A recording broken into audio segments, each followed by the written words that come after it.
मैं महेश कुमार स्वामी मेरे YouTube channel MK booster पर आप सभी का स्वागत करता हूं। सबसे पहले मेरे इस YouTube चैनल को ज़रूर सब्सक्राइब करें और बेल वाले आइकॉन पे क्लिक करें। जब भी मेरा नेक्स्ट वीडियो अपलोड हो तब आपको नोटिफिकेशन प्राप्त हो सके। वीडियो पसंद आए तो लाइक एंड शेयर ज़रूर करें। आज अपना नया टॉपिक नए चैप्टर के साथ है। चैप्टर नंबर 16, नाम है 13वीं रसायन स्टीरियो केमिस्ट्री। तो आज हम इस चैप्टर के बारे में बात करते हैं। तो सबसे पहले हम बात करें कि चैप्टर 16 13वीं रसायन स्टीरियो केमिस्ट्री। तो चैप्टर नंबर 16 का नाम है 13वीं रसायन स्टीरियो केमिस्ट्री। तो इस पार्ट में हम मुख्य तो जो टॉपिक पढ़ेंगे वो ये आएगा 13वीं समावयवता। तो ये 13वीं समावयवता पढ़ने से पहले 13वीं समावयवता पढ़ने से पहले हमें समावयवता के बारे में पढ़ना होगा जो आपने क्लास 11th में पढ़ी होगी। फिर भी अगर जिन बच्चों ने नहीं पढ़ी है तो हम थोड़ा सा इसके बारे में 2 मिनट का डिस्कस कर लेते हैं कि समावयवता क्या होती है। इसको इंग्लिश में बोलते हैं आइसोमेरिज्म।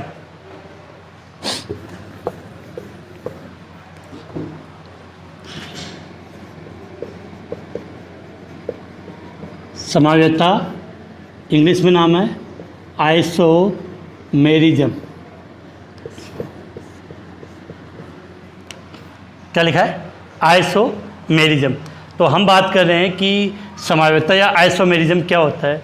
कि बेटा हम समझे कि ऐसे यौगिक जिनके अणुसूत्र समान हो, मतलब मॉलिक्यूलर फॉर्मूला, ऐसे यौगिक जिनके अणुसूत्र समान होते हैं लेकिन उनके या तो भौतिक गुण या रासायनिक गुण या दोनों अलग अलग हों। अर्थात ऐसे यौगिक जिनके अणुसूत्र तो समान होंगे लेकिन उनके भौतिक गुण या रासायनिक गुण या दोनों क्या हो, अलग अलग हो। ऐसे यौगिक परस्पर क्या कहलाते हैं? समावयवी आइसोमर्स। समावयवी आइसोमर्स कहलाते हैं। और ये फिनोमेना ये घटना होती है वो समावयवता या आइसोमेरिज्म कहलाती है। तो सिंपल सी डेफिनेशन है कि ऐसे यौगिक जिनके अणुसूत्र समान होते हैं लेकिन उनके भौतिक या रासायनिक या दोनों गुण धर्म अलग अलग हो, ऐसे यौगिक परस्पर समावयवी तथा इस घटना को हम समावयवता कहते हैं। समावयवता को हमने 2 हिस्सों में डिवाइड किया है। समावयवता को हमने 2 हिस्सों में डिवाइड किया है। तो बात करें, एक समावयवता का हमने नाम दिया है संरचनात्मक समावयवता, स्ट्रक्चर आइसोमेरिज्म। और दूसरी समावयवता को हमने नाम दिया है 13वीं समावयवता या स्टीरियो आइसोमेरिज्म। तो संरचनात्मक समावयवता और 13वीं समावयवता। तो अपना जो चैप्टर है उसमें हम 13वीं समावयवता के बारे में डिटेल से बात करेंगे।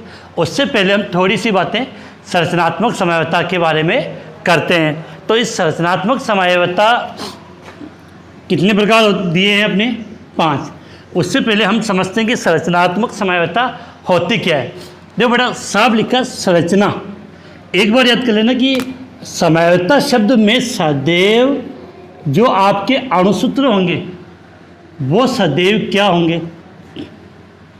समान होंगे।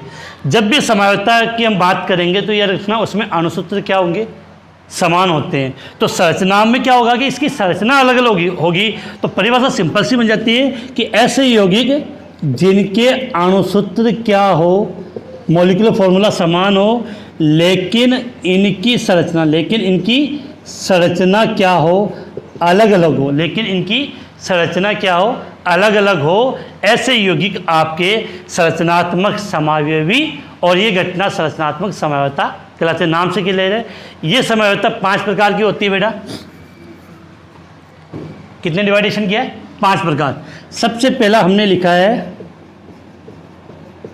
श्रृंखला समावयवता, दूसरी नंबर पे आती है स्थिति समावयवता, तीसरी क्रियात्मक समूह समावयवता, नंबर 4 मध्यवयवता समावयवता, मध्यवयवता बोलते हैं इसको, और 5वीं होती है चलावयवता। तो संरचनात्मक समावयवता को हमने 5 हिस्सों में डिवाइड किया था, इसके बारे में हमने 11वीं क्लास में पढ़ा था।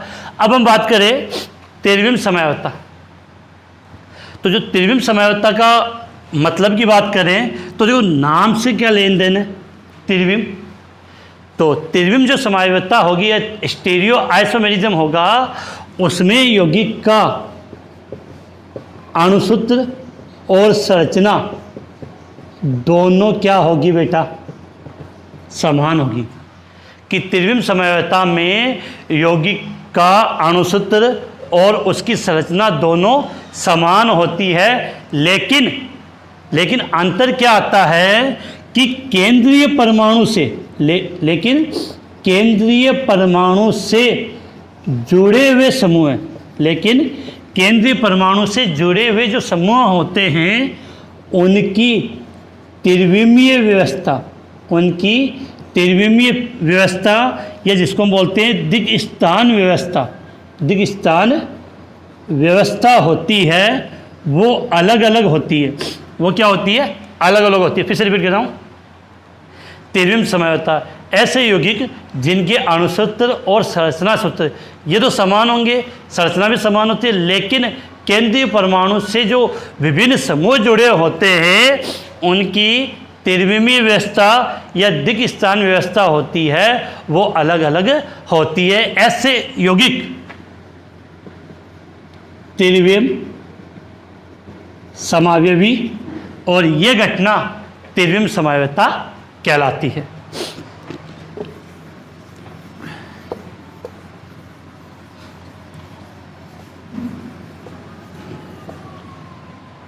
अब हम बात करते हैं त्रिविम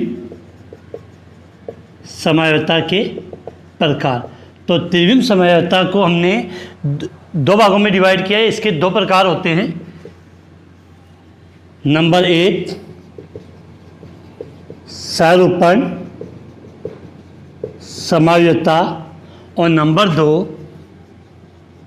विन्यासी समावयवता।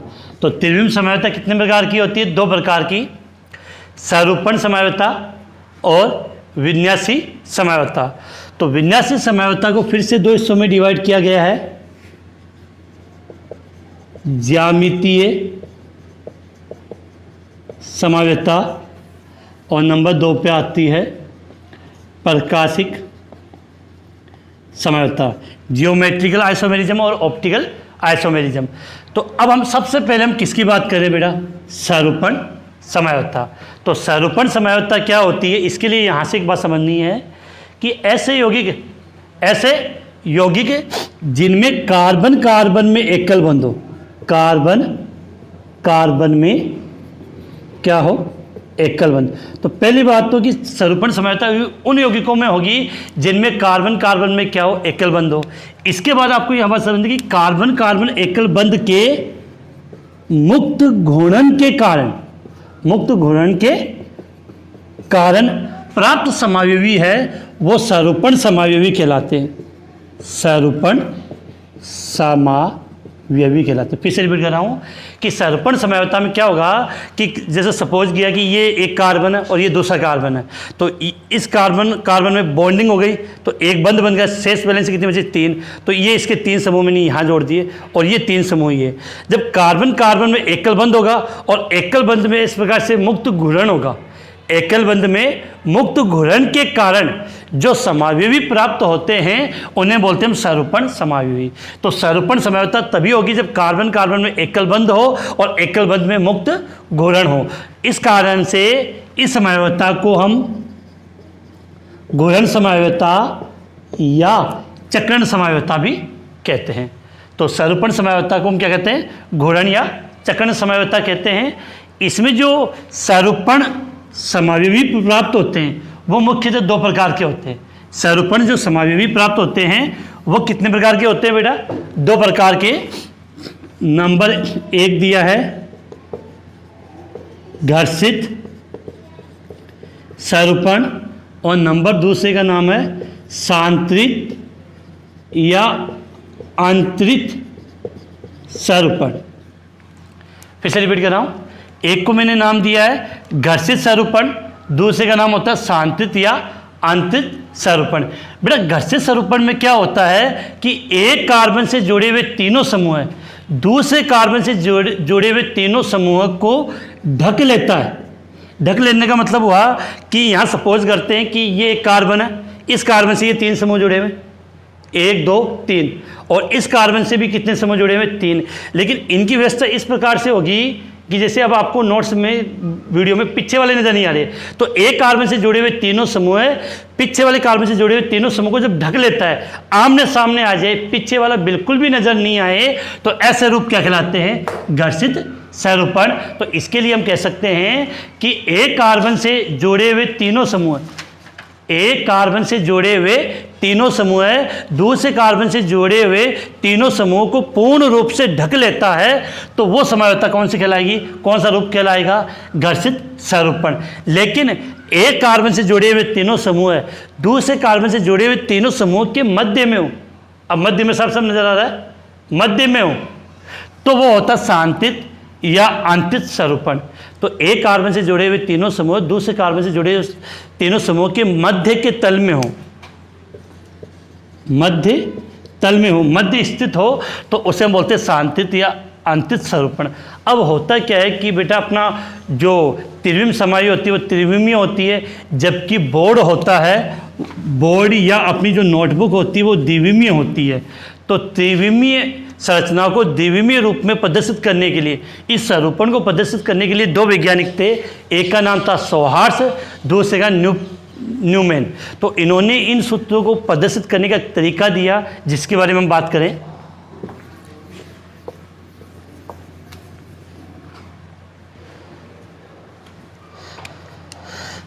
तो यहां हम लिख सकते हैं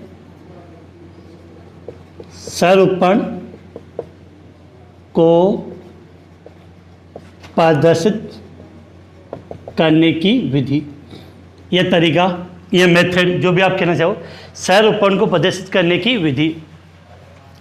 नंबर 1 पहला दिया है सोहार्स ने, तो नाम पर दिया सोहार्स प्रक्षेपण सूत्र, और दूसरा दिया है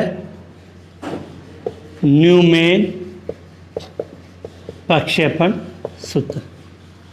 तो सबसे पहले हम बात करें बेटा सोहार्स प्रक्षेपण सूत्र की बात करें। तो बेटा सोहार्स प्रक्षेपण सूत्र की बात करें तो इस सूत्र में क्या कहा गया कि कार्बन कार्बन को उन्होंने 2 कार्बन कार्बन जिसमें एकल बंध है उनको एक तिरछी रेखा के द्वारा रिप्रेजेंट किया। जैसे सपोज किया ये एक कार्बन है और ये एक दूसरा कार्बन है, तो इन दोनों कार्बन को उन्होंने एक तिरछी रेखा के रूप में प्रदर्शित कर दिया इस प्रकार से। अब इस कार्बन से 3 समूह जुड़े होंगे और इस कार्बन से 3 समूह जुड़े होंगे। अब क्या होता है कि एक तो बनेगा घर्षित रूप, एक बनेगा सांत्रित रूप। तो घर्षित रूप में क्या होगा कि जो 3 समूह जुड़े होंगे वो इस प्रकार से होंगे कि यहाँ से देखने पर पीछे वाले बिल्कुल भी नजर नहीं आए। तो जैसे इस कार्बन से हमारे 3 समूह जुड़े हैं, 1 2 3, तो घर्षित रूप होगा तो सेम ही कंडीशन आएगी। अगर सांत्रित रूप हो तो ये जो तीनों समूह हैं वो इन तीनों के मध्य में होंगे। तो एक एग्जाम्पल हम समझते हैं, प्रश्न भी आता है एथेन का सोहार्स प्रक्षेपण सूत्र, फिर से रिपीट कर रहा हूँ। सौहार्द प्रक्षेपण सूत्र में क्या होता है, कार्बन कार्बन को एक तीसरी रेखा के द्वारा प्रदर्शित किया जाता है, जिसमें प्रत्येक कार्बन से 3-3 समूह जुड़े होते हैं। अब एथेन का सौहार्द प्रक्षेपण सूत्र है, तो एथेन का फॉर्मूला क्या होता है, C2H6, इसका मतलब ये एक कार्बन और ये दूसरा कार्बन। अब एक कार्बन से कितने हाइड्रोजन जुड़े होते हैं, 3।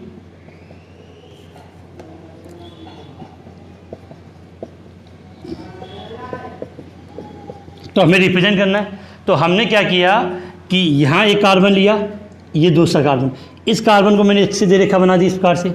अब इस कार्बन से 3 हाइड्रोजन है, 1 2 3, तो मैंने यहाँ रिप्रेजेंट कैसे किया, देखना बेटा, 1 2 और 3, तो 1 2 और 3, ये 3 हाइड्रोजन हो गए। अब सेम कंडीशन ऐसे कैसे हमने ऊपर बना दी, 1 2 और 3। तो अब देखो, अगर आप इसको इधर से गौर से देखोगे तो नज़र आएगा कि जैसे ये 3 हाइड्रोजन एज इट इज वैसे के वैसे ही है। तो एक ही एंगल से देखोगे तो इधर से देखने पर आपको ये हाइड्रोजन नज़र नहीं आएंगे। तो ये कौन सा रूप हो गया, एथेन का घर्षित रूप। अब ये कहा जाएगा एथेन का शांति रूप बनाइए, तो तरीका वही है, कार्बन कार्बन, कार्बन कार्बन को हमने किस तरह से, तीसरी रेखा से। अब देखो, इस कार्बन के जैसे ये 3 समूह हैं, 1 2 और 3, ये 3 हाइड्रोजन है। तो यहाँ वाले जो तीनों हाइड्रोजन होंगे वो इनके मध्य में होंगे। मध्य में रिप्रेजेंट करने का तरीका इस प्रकार से बेटा, कि देखने पर साफ नजर आएगा कि ये तीनों हाइड्रोजन इन तीनों के मध्य में स्थित है। तो इसको हमने क्या नाम दिया, शांतित स्वरूपण। तो प्रश्न आता है कि एथेन के सौहार्द प्रक्षेपण सूत्र बनाइए, तो एक ये घर्षित बनाना है और दूसरा शांतित। तो ये तो था सौहार्द प्रक्षेपण सूत्र।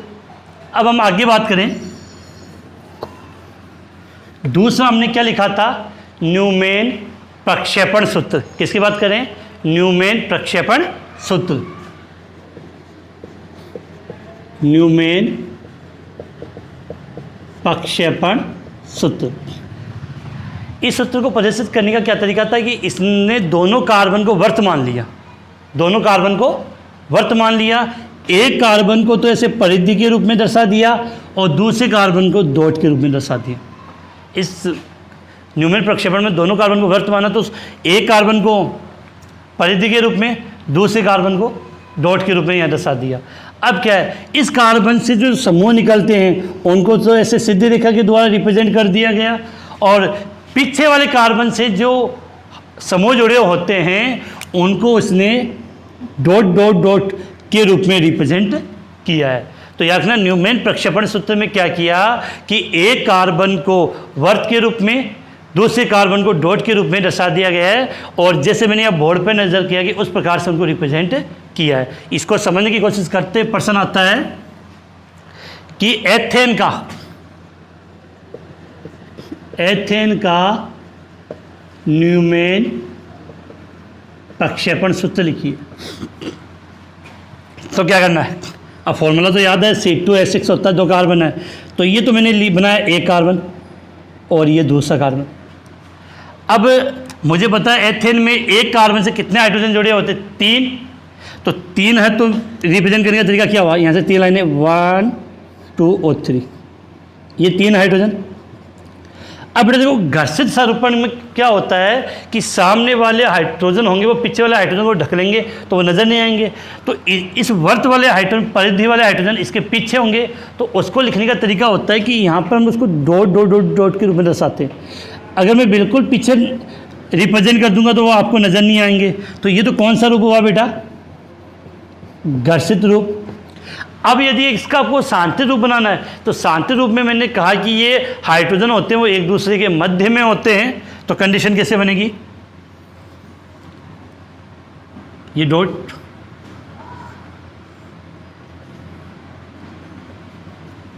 ठीक है। अब वर्त वाले को हम डॉट के रूप, मध्य में, तो मध्य के रूप में इस प्रकार से दर्शाएंगे। तो ये कौन सा रूप हो गया, शांति रूप। तो साफ समझ वाले, घर्षित रूप में जो समूह होते हैं वो एक दूसरे को ढक लेते हैं, और शांति रूप में वो समूह एक दूसरे के मध्य में होते हैं। बेटा विशेष ध्यान रखना कि सौहार्द में तो कार्बन कार्बन को तीसरी रेखा के द्वारा रिप्रेजेंट करते हैं, जबकि न्यूमेन में वर्ष के रूप में रिप्रेजेंट किया जाता है। प्रश्न सीधा बनता है कि एथेन का सुहास प्रक्षेपण सूत्र लिखिए या एथेन का न्यूमेन प्रक्षेपण सूत्र लिखिए, तो आपको इनको इस प्रकार से रिप्रेजेंट करना होता है। तो ये था आपके स्वरूपण समावि थे। तो स्वरूपण समावि में हमने यहाँ तक पढ़ा। अब इसके आगे हम बात करें तो आगे बेटा अपना जो टॉपिक आएगा वो आएगा जो एग्जाम में बहुत बार पूछा गया है, वलय तंत्र